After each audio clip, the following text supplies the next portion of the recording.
Hello, I'm Jeffrey Holmes, and I'm going to be discussing the differences between the specific and external environments of an organization and some of the challenges of managing diversity and what to recommend organizations to effectively support and manage a diverse workforce.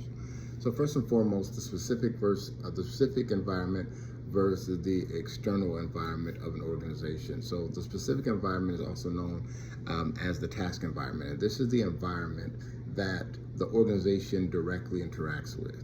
It's the stakeholders of the organization, and these are the people that we directly conduct business with. So there are groups and people in the organization that are directly more so impacted by their performance.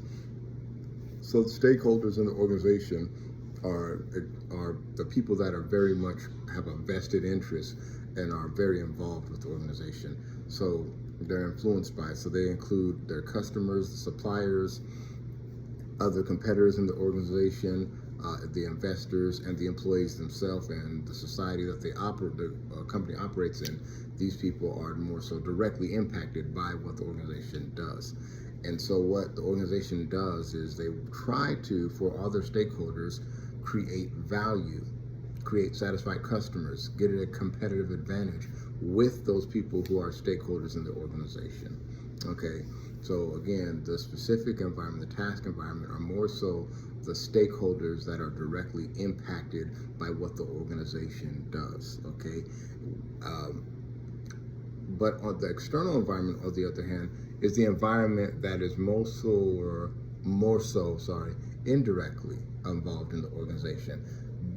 These factors and these forces are not as much in the organization's control, and more so things that are out of the organization's control. So these factors are more so the forces, the political, economic, socio-cultural, technological, and environmental and legal forces, if you will, that are more external to the organization. They're more so outside of the organization.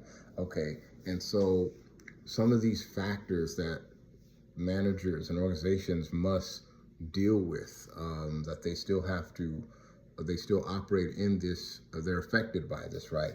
So let's say that with politics, there's policies and regulations that are made, new laws.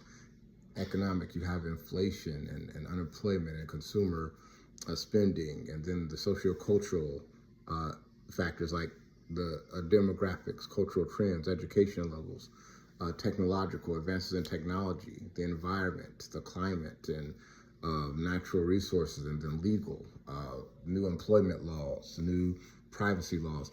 These are all standards that organizations still have to respond to, but they are not like the specific, they're not the stakeholders of the organization. These other factors outside the organization aren't necessarily changing or thinking about or, really interested in the organization itself.